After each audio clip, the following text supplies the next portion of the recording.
حضرت ذوالقرنین رضی اللہ تعالیٰ عنہ، اللہ تعالیٰ نے انہیں زمین میں اقتدار دیا تھا۔ 4 لوگ دنیا میں ایسے ہو چکے ہیں جنہیں اللہ تبارک و تعالیٰ نے پوری دنیا میں اقتدار دیا، ایک وقت میں پوری دنیا کا ایک ہی بادشاہ۔ 2 مسلمان تھے، 2 کافر۔ مسلمانوں میں حضرت سلیمان علیہ السلام اور جناب ذوالقرنین علیہ السلام، اور کافروں میں بخت نصر اور نمرود۔ یہ 2 لوگ ہیں جنہیں اللہ نے پوری دنیا میں اقتدار دیا، اور پھر اس کے بعد آنے والے وقت میں اللہ تعالیٰ امام مہدی کو سارا اقتدار عطا فرمائے گا پوری دنیا کا۔ حضرت ذوالقرنین کے بارے میں 2 روایات ہیں، ایک تو یہ ہے کہ وہ نبی تھے اور ایک یہ ہے کہ نہیں وہ ولی تھے، لیکن منہ میں آپ نے فرمایا کہ نہیں وہ نبی نہیں تھے، تو اس لیے میرا نظریہ یہی ہے کہ وہ اللہ کے ایک نیک بندے تھے۔ اللہ نے انہیں پوری زمین میں اقتدار دیا۔ وہ ایک مہم پہ نکلے، ان کا ارادہ بنا کہ میں ذرا دنیا کا چکر لگاؤں، تو انہوں نے سفر شروع کیا کہ میں دیکھوں ذرا سورج غروب کہاں ہوتا ہے۔ تو فرماتے میں پہنچا، بڑا گیا، لیکن میں اس مقام تک پہنچ گیا جہاں سورج غروب ہوتا ہے، تو پھر میں نے دیکھا کہ ایک سیاہ کنواں ہے جس کے اندر جا کے وہ چھپ گیا ہے، لیکن رب کریم کی اس حقیقت تک میں پہنچ سکا نہیں۔ پھر آپ فرماتے ہیں کہ میں آگے نکلا تو مجھے ایک قوم کے بارے میں بتلایا گیا جو بڑی خونخوار قوم تھی، بڑی خونخوار، اس کو یاجوج اور ماجوج کہا جاتا ہے۔ یہ قوم اتنی خونخوار تھی کہ یہ درندوں کو بھی کھا جایا کرتے تھے، اتنے لمبے چوڑے ان کے قد تھے، اتنے زیادہ طاقتور تھے کہ سانپ اور بچھو بھی کھا جاتے تھے۔ یہ نکلا کرتے تھے سبزے کے دنوں میں تو ساری کھیتیاں اجاڑ جاتے تھے، ہر چیز تباہ کر جاتے تھے، حتیٰ کہ انسانوں تک کو کھا جاتے تھے۔ تو حضرت ذوالقرنین جب وہاں پہنچے، اللہ تبارک و تعالیٰ نے انہیں ان مظلوم لوگوں کا مددگار بنایا جن پر یاجوج اور ماجوج کی قوم ظلم کرتی تھی۔ انہوں نے آپ سے کہا کہ حضور مہربانی فرمائیں، اس قوم سے تو ہماری جان چھڑائیں۔ آپ نے فرمایا تم میری مدد کرو۔ انہوں نے کہا حضور کس طرح؟ فرمایا بس جسمانی طور پر میری مدد کرو۔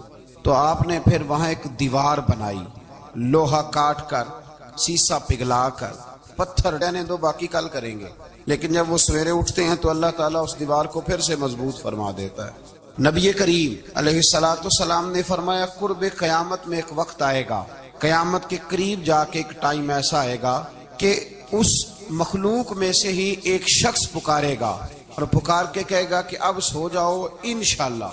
اللہ ان کی زبان پہ جاری کہے گا اب سو جاؤ اور سویرے انشاءاللہ یہیں سے شروع کریں گے۔ تو فرمایا وہ چونکہ انشاءاللہ کہیں گے تو پھر اللہ تبارک و تعالی اگلے دن اس دیوار کو وہیں پہ رکھے گا جہاں رات کو انہوں نے اسے چھوڑا تھا۔ اگلے دن وہ توڑیں گے تو دیوار ساری ٹوٹ جائے گی، اور پھر اللہ تبارک و تعالی کا فضل ہوگا تو مسلمان کی طرف وہ بڑھیں گے، وہ قتل و غارت کریں گے، پھر سے وہی درندگی کریں گے۔ تو پھر حضرت عیسیٰ علیہ السلام ان کے لیے دعا کریں گے۔ تو دعا کا یہ حال ہوگا کہ ان کے وجود پر کچھ ایسی چیزیں برآمد ہوں گی جن کی وجہ سے وہ مر جائیں گے، ختم کر دیے جائیں گے۔ قیامت کے قریب جا کے وہ دوبارہ آئیں گے۔ اس کے بعد پھر اللہ تبارک و تعالی نے سورہ کہف کی آخری آیات میں 7 سمندر اور ان جیسے اور بھی آ جائیں، فرمایا 7 سمندر ہوں اور ان جیسے اور بھی آ جائیں اور مل کر وہ روشنائی بن جائیں تو میرے رب کے کلمات ختم ہونے سے پہلے سمندر ختم ہو جائیں گے۔ اور آخری آیت میں اللہ تعالیٰ نے فرمایا کہ اے رسول صلی اللہ تعالی علیہ وسلم آپ کہہ دیجئے کہ میں تمہاری طرح ہی ایک بشر ہوں، انا بشر مثلکم، میں بھی تمہاری طرح ایک۔ اب مثلکم کا بہت سارے لوگوں نے ترجمہ اپنی طرح کا کر لیا ہے، حالانکہ حضور صلی اللہ تعالی علیہ وسلم نے فرمایا کہ بشر ہونے میں تمہاری طرح ہوں، رسول ہونے میں تمہاری طرح نہیں، اللہ کا حبیب ہونے میں تمہاری طرح۔ اور وہ یہ جو میں کہہ رہا ہوں نا نہیں، تو یہ صحیح بخاری کے لفظ ہیں۔ حضور نے فرمایا ایکم مثلی، کون ہے تم میں جو میری طرح ہو؟ اور تو اپنے رسول کے بارے میں یہ کہے کہ بکریاں چرا رہے تھے تو معاذ اللہ انہیں پتہ ہی نہیں تھا کہ میں نبی بن جاؤں گا، ایسی کوئی بات نہیں۔ اعلیٰ حضرت فرماتے ہیں اللہ اللہ وہ بتوں کی عبادت سے روکا، عذاب الہی سے ڈرایا۔ اس نے کہا کہ آپ ہمیں ہمارے خداؤں سے پھیرنا چاہتے ہیں، اس سے رک جائیں ورنہ ہم آپ کو سنسار کر دیں گے۔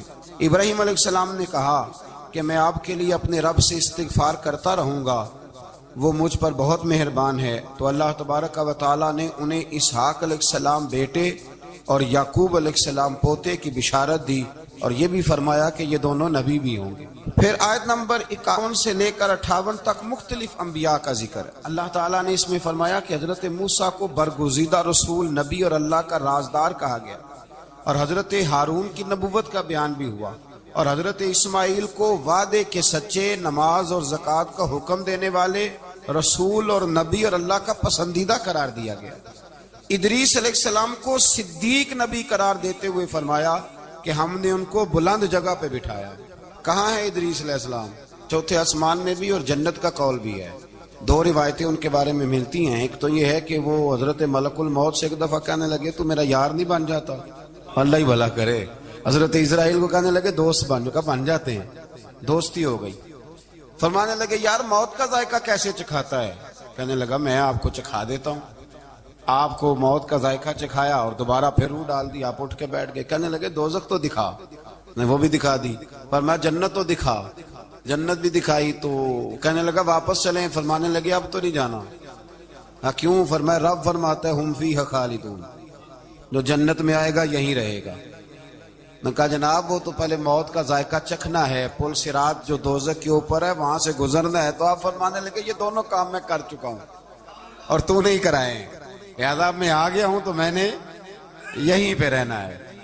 اب حضرت ملک الموت علیہ السلام نے عرض کی مالک یہ تیرا بندہ، فرمایا تیری دوست بھی اس کے ساتھ لگی تھی تو میری توفیق سے ہی لگی تھی، اور یہ یہاں تک آئے بھی میری توفیق سے ہی ہے، میرا ارادہ بن گیا انہیں یہاں رکھنے۔ میری طلب بھی تو تیرے کرم کا صدقہ ہے، میری طلب بھی تو تیرے کرم کا صدقہ ہے۔ یہ پاؤں اٹھتے نہیں بلکہ یہ اٹھائے جاتے ہیں، تو یہ بھی تو اس کا کرم ہوتا ہے نا کہ وہ کس طرح کر کے کسی کو نوازتا ہے۔ آیت نمبر 59 میں اللہ تعالیٰ کے فرما بردار اور سرکش بندوں کے احوال اور جو ان کے آخرت میں احوال ہوں گے ان کا ذکر کیا گیا۔ آیت نمبر 66 میں بتایا گیا ہے کہ منکرین آخرت حیات بعد الموت کے بارے میں ہمیشہ شک میں مبتلا رہے۔ انہیں یقین ہونا چاہیے کہ مرنے کے بعد دوبارہ وہی خالق زندہ کرے گا جس نے پہلی بار بغیر کسی نام و نشان کے پیدا کیا۔ آیت نمبر 76 میں بتایا کہ جو لوگ گمراہی میں مبتلا ہیں ان کے ابتلا میں اضافے کے لیے مہلت کی مدت بڑھا دی جاتی، اور جو ہدایت یافتہ ہیں ان کو مزید استقامت نصیب ہوتی ہے۔ اللہ کے ہاں ثواب اور انجام خیر کے اعتبار سے باقی رہنے والی نیکیاں سب سے زیادہ بہتر۔ ایسی نیکیاں کریں جو باقی رہیں ہمیشہ، کیا کہتے ہیں؟ صدقہ جاریہ۔ آیت نمبر 81 میں فرمایا کہ مشرکین اس امید پر اللہ کے سوا معبودان باطل کی عبادت کرتے ہیں کہ مشکل میں ان کی مدد کریں گے۔ فرمایا ہرگز نہیں، وہ ان کے دشمن بن کے معاملہ ہے نا، یہ بڑا سادہ سا ہے۔ کچھ لوگ آج نئے فلسفی اٹھے ہیں تو وہ کچھ عجیب و غریب سی باتیں دہریوں جیسی کرنے لگے ہیں، اور بعض مضامین ہم دیکھتے ہیں تازے جو چھپتے ہیں ان کے اندر بھی وہ اشارتاً کنایاتاً مذہب کی بنیاد پر تقسیم نہیں ہونی چاہیے، انسان بحیثیت انسان قابل تکریم ہے۔ تو ایک بات سمجھ لیں کہ جو مکان کی رجسٹری آپ کے نام ہے اگر کوئی اور دعویٰ کرے اس کا تو آپ کو برداشت ہے؟ یہ ہو نہیں نہ سکتا میاں۔ ملک میں وزیر کئی ہو سکتے ہیں پر وزیر اعظم ایک ہوتا ہے، اس کو سمجھ لیں۔ تو جب اللہ کی توحید میں کوئی کسی کو شریک ٹھہراتا ہے تو بہت بڑا جرم کرتا ہے، وہ بہت بڑا جرم کرتا ہے۔ یوں سمجھ لیں کہ جیسے آپ کی 5 مرلے کی زمین پہ کوئی آ کے قبضہ کرے، اسے مار دینے کو دل کرتا ہے۔ اس لیے یہ ساری زمین رب کریم کی ہے، آسمان و زمین کا خالق اور مالک۔ تو شرک ناپسندیدہ بات، ناپسندیدہ۔ سورہ طٰہٰ شروع ہوتی ہے۔ اس سورہ طٰہٰ میں نبی پاک صلی اللہ تعالی علیہ وسلم کو رب کریم نے فرمایا کہ محبوب قرآن اس لیے نازل نہیں کیا تھا کہ آپ مشقت میں پڑ جائیں۔ نبی کریم لمبی لمبی نمازیں پڑھتے تھے، لمبی لمبی، تو قرآن مجید نے کہا طٰہٰ ما انزلنا علیک القرآن لتشقیٰ، محبوب قرآن اس لیے نازل نہیں کیا کہ آپ مشقت میں پڑ جائیں۔ حضور لوگوں کو بڑی جد و جہد کے ساتھ دین کی طرف بلاتے تھے، تو کہا محبوب قرآن اس لیے نازل نہیں کیا تھا کہ آپ مشقت میں پڑ جائیں۔ آپ تو مشقت کرنے لگ گئے۔ گویا رب اپنے محبوب کو کہہ رہا ہے، جیسے سورہ مزمل میں بات ہوئی نا کہ محبوب تھوڑا آرام بھی فرما لیا کر، محبوب تھوڑا آرام بھی فرمائے۔ پھر فرمایا کہ یہ قرآن نصیحت کے لیے نازل ہوا ہے، اور اللہ ظاہر و باطن سب کو جانتا ہے، اور وہ وحدہ لا شریک ہے، اور سارے اچھے نام اسی کے۔ آیت نمبر 10 میں فرمایا کہ مدین سے واپسی کے سفر کے دوران موسیٰ علیہ السلام اس واقعے کا بیان کیا کہ وہ اپنی جگہ پر رکے ہوئے تھے، تو وہیں انہیں غیب سے ندا آئی کہ موسیٰ میں آپ کا رب ہوں، آپ وادی مقدس میں ہیں تو ادباً اپنے جوتے اتار دیجئے، میں نے آپ کو چن لیا ہے، میرے پیغام وحی کو توجہ سے سنیے، میں اللہ وحدہ لا شریک ہوں، میری بندگی کیجیے، میری یاد کے لیے نماز قائم کیجیے، قیامت آنے والی ہے اسی پر اقبال نے یہ ولیوں کے لیے کہا ہے، نہ پوچھ ان خرقہ پوشوں کی، ارادت ہو تو دیکھ ان کو، ارادت ہو تو محبت کے ساتھ دیکھ، تنقید کے ساتھ تو پتہ ہے پھر بندے کو کوئی شے نہیں ملتی، آنکھیں گونگ ہو جاتی، ارادت ہو تو دیکھ ان کو، یدے بیضا لیے بیٹھے ہیں اپنی آستینوں میں۔ پھر اللہ تعالیٰ نے نا حضرت موسیٰ علیہ السلام کو حکم دیا تھا کہ فرعون کو دعوت دیں، تو حضرت موسیٰ نے دعا مانگی جو آیت نمبر 25 اور 28 میں موجود ہے، رب اشرح لی صدری ویسر لی امری واحلل عقدۃ من لسانی یفقہوا قولی، اے میرے رب میرے لیے میرا سینہ کھول دے، میرے لیے میرا کام آسان کر دے، میری زبان کی گرہ کھول دے تاکہ وہ لوگ میری بات کو سمجھ سکیں۔ یہ آپ نے دعا فرمائی، اور آگے جا کے مزید آپ نے التجا کی کہ میرے خاندان میں سے میرے بھائی ہارون کو اس مشن میں میرا وزیر بنا دے تاکہ مجھے تقویت ملے، اور اسے میرا شریک کار بنا دیجیے۔ اللہ تعالیٰ نے ان کی اس دعا کو قبول فرما لیا۔ آیت نمبر 38 سے حضرت موسیٰ علیہ السلام کی پیدائش کا ذکر ہوتا ہے، اور یہ تقریباً آیت نمبر 76 تک چلتا ہے۔ واقعہ آپ نے پہلے بھی سنا ہوا ہے، اپنے لفظوں میں میں بھی عرض کیے دیتا ہوں۔ فرعون کو اس نے وہ خواب دیکھ لیا تھا کہ ایک ستارہ اٹھے گا اور پھر وہ گرے گا تو میری ساری سلطنت کو تباہ کر دے گا۔ نجومیوں سے اس نے پوچھ لیا، اس نے کہا کہ ایک بچہ پیدا ہوگا جو تیری سلطنت کو تباہ کرے گا۔ چاہیے تو یہ تھا کہ وہ توبہ کرتا، لیکن اس نے کیا کیا کہ اس نے بچوں کو قتل کرانا شروع کیا۔ یذبحون ابناءکم، ذبح کرا دیتا تھا تمہارے بیٹوں، اور بچیوں کو وہ زندہ رکھتا تھا۔ اللہ تبارک و تعالیٰ کی قدرت دیکھیے، رب بڑا ہی کریم۔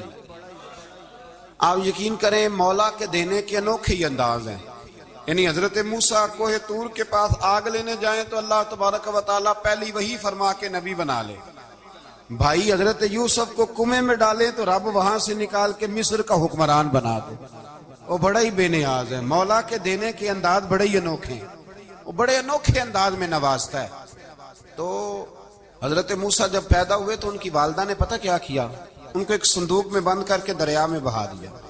اب دریا میں بہتے جا رہے ہیں تو ماں تھی تو پریشان بھی ہو گئی، ان کی ہمشیرہ کو کہنے لگی ذرا دھیان رکھنا کدھر جاتے ہیں۔ حضرت موسیٰ علیہ السلام دریا میں بہتے بہتے نا فرعون نے نا دریا کے کنارے مکان بنایا ہوا تھا۔ آپ کو پتہ ہے بادشاہوں کا ذوق ہوتا ہے، آج کل ہمارے جو حکمران ہیں انہوں نے اس کا نام فارم ہاؤس رکھا ہوا ہے، میرا فارم ہاؤس، اور پرانے زمانے میں لوگ ڈیرا کہتے تھے، تو اس نے بھی اس طرح کا فارم ہاؤس بنایا ہوا تھا۔ وہاں پہ حضرت موسیٰ علیہ السلام تیرتے ہوئے وہ لے کے آئے نا، تو آپ کی ہمشیرہ جو نگرانی کر رہی تھی پریشان ہو گئی کہ یہ تو اس کے ہاتھ لگ گئے، یہ تو اب مار ڈالے گا۔ لیکن جب خوبصورت اور چمکتا ہوا بچہ دیکھا تو بی بی آسیہ کہنے لگی یہ بنی اسرائیل کا ہے ہی نہیں، یہ تو پتہ نہیں کہاں سے بہتا ہوا یہاں آ گیا ہے، تو ایسے ہی چھوڑ، یہ پتہ نہیں کہاں سے رکھ نہ لیں۔ تو حضرت موسیٰ علیہ السلام وہ کہنے لگا نہیں انہی کے ہیں، موسیٰ علیہ السلام اسی کے ہیں۔ تو آسیہ کہنے لگی تیرے تو سر پہ نا بس بھوت ہی سوار ہو گیا، ہر وقت وہی لوگ تجھے یاد رہتے ہیں، یہ پتہ نہیں کہاں سے بہ کے آیا۔ اب رکھ لیا، مان گیا فرعون۔ آپ فرعون کے گھر میں جو اس لیے بچے مروا رہا تھا کہ میری سلطنت حضرت موسیٰ پیدا نہ ہو جائیں، تو اسی کے گھر میں پرورش پانے لگے، اسی کے گھر میں۔ اب عورتیں منگائی گئی دودھ پلانے کے لیے، تو حضرت موسیٰ علیہ السلام کسی بی بی کا دودھ نہیں پیتے، تو آپ کی ہمشیرہ نہ وہیں دائیں بائیں گھومتی رہتی، تو کہنے لگی جناب آسیہ سے کہ میں ایک بی بی کو جانتی ہوں بڑی صاف ستھری ہے، مجھے امید ہے یہ بچہ اس کا دودھ پیے گا۔ تو فرعون کہنے لگا دوڑ کے لا، تو وہ اپنی والدہ کو لے کے آئیں، تو حضرت موسیٰ نے فوراً دودھ پینا شروع کر دیا۔ فرعون کو پھر تھوڑا شک ہوا۔ ایک روایت یوں بھی لکھی ہے بعض لوگوں نے کہ فرعون ایک دن اٹھایا ہوا تھا حضرت موسیٰ کی ابھی تھوڑی سی عمر تھی، تو آپ نے اس کی داڑھی پکڑ کے تو ایک گھونسا دے مارا، جلالی تو شروع سے ہے نا، تو کہنے لگا آسیہ تو مان نہ مان یہ بچہ وہی ہے۔ تو حضرت بی بی آسیہ کہنے لگی کہ تجھے غلط فہمی ہے، یہ وہ نہیں ہے۔ اس نے کہا دیکھو نا یہ تو اٹھاتی ہے تو پیار کرتا ہے، اور میرے جب قریب آتا ہے تو اس کے لب و لہجے میں تلخی محسوس کرتا ہوں، اگر وہ اتنا ہی خیال ہوتا وہی بچہ ہوتا تو آگ اور بعض مفسرین نے لکھا ہے یہ جو حضرت موسیٰ دعا مانگتے تھے نا، ربی شرح لی صدری ویسر لی امری، یہ وہ آگ کا انگارہ جب کوئلہ منہ میں رکھا تھا نا تو اس کی وجہ سے زبان میں کچھ لکنت آ گئی، تو آپ دعا کرتے تھے کہ یا اللہ میری زبان کی وہ بند گرا کھول دے تاکہ میں کھل کے فرعون کے سامنے بات کر سکوں۔ وہیں حضرت موسیٰ پلنے لگے، وہیں پلے، وہیں جوان ہوئے، وہیں اللہ نے ساری دولتیں دی، بہن بھی ملی، ماں بھی ملی، اور سارے عزیزوں کا پیار بھی ملا۔ اسی گھر کے اندر اللہ نے پرورش کر کے فرعون کے ظلم سے بنی اسرائیل کو نجات عطا فرمائی۔ آج نمبر 77 سے موسیٰ علیہ السلام کو حکم ہوا کہ راتوں رات بنی اسرائیل کو لے کے نکل جائیں۔ انہیں اللہ کی طرف سے یقین دلایا گیا کہ ان کے لیے سمندر میں خشک راستہ نکال لیا جائے گا۔ فرعون نے ان کا تعاقب کیا اور سمندر میں غرق کر دیے گئے۔ اس مقام پر اللہ تعالیٰ نے بنی اسرائیل پر اپنے احسانات کا ایک بار پھر ذکر فرمایا۔ حضرت سعد بن ابی وقاص رضی اللہ تعالیٰ عنہ بھی ایک دن جہاد کے لیے نکلے تو رستے میں سمندر آ گیا۔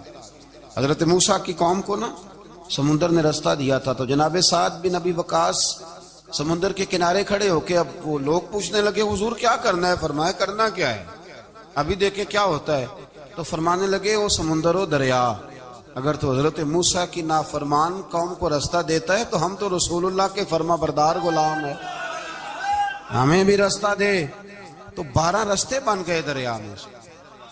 جناب سعد بن ابی وقاص لشکر لے کے گزر گئے، باہر گئے تو ایک دفعہ پھر صحابہ کو یقین دلایا، فرمایا کسی کی کوئی چیز تو نہیں رہ گئی دریا میں؟ دشت تو دشت ہیں دریا بھی نہ چھوڑے ہم، بحر ظلمات میں دوڑا دی۔ حضرت سعد بن ابی وقاص کہنے لگے کوئی مسئلہ نہیں، ہم رسول اللہ کے غلام ہیں، اور اس پر بڑی دلائل ہیں، وقت نہیں ہے آگے بڑھنا ہے۔ فرمایا او دریا، او ہمارا پیالہ تو واپس کر دے۔ تو ایک لہر آئی تو پیالہ بھی کنارے پہ پھینک گئی۔ تو اللہ تعالیٰ نے حضرت موسیٰ علیہ السلام کو کی قوم کو وہاں سے نجات دی۔ آیت نمبر 85 سے سامری کا ذکر ہے۔ سامری ایک جادوگر تھا۔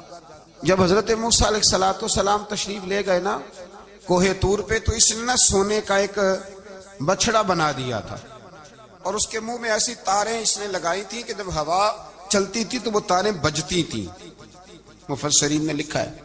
تو بنی اسرائیل والوں کو یہ کہتا تھا دیکھو یہ بولتا ہے، تو بڑے کمزور ایمان کے لوگ تھے، اس طرف متوجہ ہو گئے۔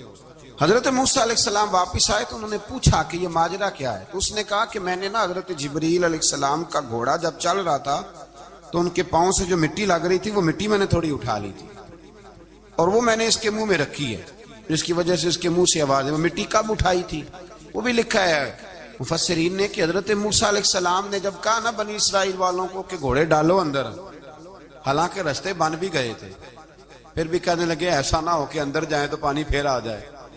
تو یہ جاتے نشت کی سزا ہے، اور تیری سزا کا وقت آخرت میں مقرر ہے۔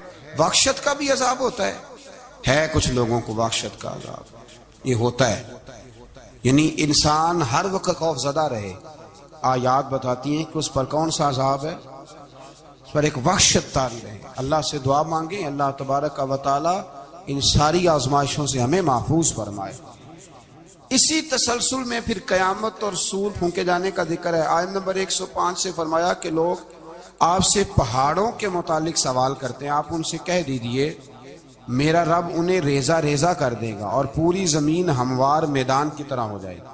آیت نمبر 109 میں قیامت کی ہولناکیوں کا ذکر ہوا اور فرمایا آج اللہ کی بارگاہ میں کسی کو مجال شفاعت نہیں ہوگی سوائے اس کے جسے وہ اذن شفاعت عطا کرے اور جس کے قول سے وہ راضی ہو۔ آیت نمبر 110 سے اکڑی گردنوں کے حی و قیوم کے سامنے جھکنے، ظالموں کے نامراد ہونے اور مومنین صالحین کے کامیاب ہونے کا ذکر ہے۔ آیت نمبر 114 میں علم میں اضافے کی تعلیم کے لیے دعا ارشاد فرمائی گئی ہے جو بڑی معروف ہے، رب زدنی علما۔ آیت نمبر 115 سے اس بات کا ذکر ہے کہ آدم علیہ السلام جو جنت میں درخت کے قریب چلے گئے تو یہ ان کی بھول اور اجتہاد ہوگی، نہ بے لباسی ہوگی، نہ پیاس لگے گی، نہ ہی دھوپ کی تپش محسوس ہوگی، اور یہ کہ آپ اپنے دشمن شیطان کی چالوں سے بچے رہیں گے۔ اس مقام پر قرآن نے اس موضوع کو پھر بیان کیا کہ شیطان نے وسوسہ ڈالا اور مخلص اور ہمدرد کا روپ دھار کر ان کو بہکایا۔ انہوں نے ممنوع درخت سے کھا لیا سو ان کے ستر کھل گئے اور جنت کے پتوں سے اپنے ستر کو ڈھانپنے لگے. پھر اللہ نے ان کی توبہ قبول کی اور جنت سے زمین پر بھیج دیا. آیت نمبر 124 سے اللہ تعالیٰ نے فرمایا جو ہماری یاد سے غافل رہے گا ہم اس کے لیے معیشت تنگ کر دیں گے. وَمَنْ أَعْرَضَ عَنْ ذِكْرِي فَإِنَّ لَهُ مَعِيشَةً ضَنْكًا. جو ہماری یاد سے غافل ہوگا اس کے لیے زندگی اس پر اللہ تبارک و تعالی ہر وقت اپنی یاد کی توفیق عطا فرمائے. آیت نمبر 130 سے اللہ تعالیٰ نے ارشاد فرمایا ان کی باتوں پر صبر کیجئے. سورج کے طلوع اور غروب ہونے سے پہلے اپنے رب کی حمد کے ساتھ تسبیح پڑھتے رہیے اور رات کے بعض اوقات میں اور دن کے حصوں میں بھی تسبیح پڑھتے رہیے تاکہ آپ کا رب راضی ہو جائے اور آپ بھی راضی ہو جائیں. مزید فرمایا کہ اپنے اہل خانہ کو نماز کا حکم دیں اور خود بھی نماز پر قائم رہیں اور نیک انجام صرف تقوی پر کاربند لوگوں کے لیے. لوگ کیا کہیں گے؟ لوگوں کے لیے الزام لگانا، پروپیگنڈا کرنا بڑا ہی آسان کام ہے. دو ہی تو کام دنیا میں آسان ہے، ایک بدگمانی کرنا اور ایک غیبت کرنا. اور اتنا مزیدار کام ہے کہ آپ ساری دیہڑی کرائیں. کوئی بندہ تھکنے کو تیار ہے، معاذ اللہ ثم معاذ اللہ سارا دن. اور اگر آپ کہیں کہ اللہ کا ذکر کرو، تسبیح لے لو، صرف 500 دفعہ درود شریف پڑھ لو، تو پھر کیا بنے گا؟ کام یاد آ جائے گا. بہت سارے لوگ نکل لیں گے. کبھی کبھی کچھ چیزیں بڑی یاد رہ جاتی ہیں. ایک شاعر نے ایک شعر کہا تھا، میری تھوڑی سی شعری ذوق ہے تو مجھے دلچسپی ہے، رہ جاتی ہیں کچھ باتیں ذہن میں. ایک دفعہ ہمارے ایک دوست کے بارے میں کچھ پراپوگنڈا ہونے لگا تو میں نے انہیں ایک شعر لکھ کے بھیجا. مجھے یاد تھا، میں نے ایک شعر لکھا. کسی شاعر نے کہا تھا کہ مخلوق تو فنکار ہے اس درجہ کے پل بھر میں، سنگے در کعبہ سے بھی اصنام تراشے. کعبے کے اندر سے مٹی لے کے لوگ بت بنا لیتے ہیں اور اللہ کا شریک بناتے ہیں. تو کہنے لگا شاعر کہ مخلوق تو فنکار ہے اس درجہ کے پل بھر میں، سنگے درے کا کی کبھی کنواں اندھیرا، کبھی بھائیوں کے تھپڑ، کبھی مصر کا بازار.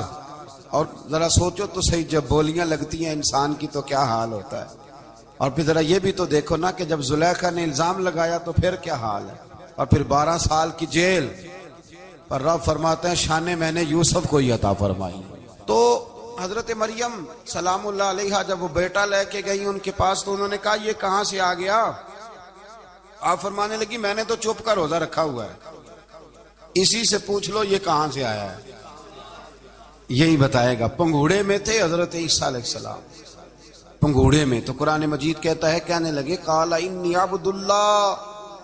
حضرت عیسیٰ بولے اور بول کے کہنے لگے میں اللہ کا بندہ ہوں. اور آتانی الکتاب، خالی نہیں آیا، کتاب ساتھ لے کے آیا ہوں. وجعلنی نبیا، اور اس نے مجھے نبی بنا کے بھیجا ہے. تو حضرت عیسیٰ علیہ السلام پنگوڑے میں ہیں تو کلام فرما رہے ہیں، اپنے نبی ہونے کا اعلان فرما رہے ہیں. اب اس بندے کے قریب جا کے اس سے سوال کرنے کو دل نہیں کرتا جو نبی پاک کے بارے میں کہتا ہے 40 سال کے بعد نبی بنے. یہاں پنگوڑے میں حضرت عیسیٰ کلام کریں پنگوڑے میں، اور وہ پنگوڑے میں کہے میں نبی ہوں. اور تو اپنے رسول کے بارے میں یہ کہے کہ بکریاں چرا رہے تھے تو معاذ اللہ انہیں پتہ ہی نہیں تھا کہ میں نبی بن جاؤں گا. ایسی کوئی بات نہیں. اعلیٰ حضرت فرماتے ہیں اللہ اللہ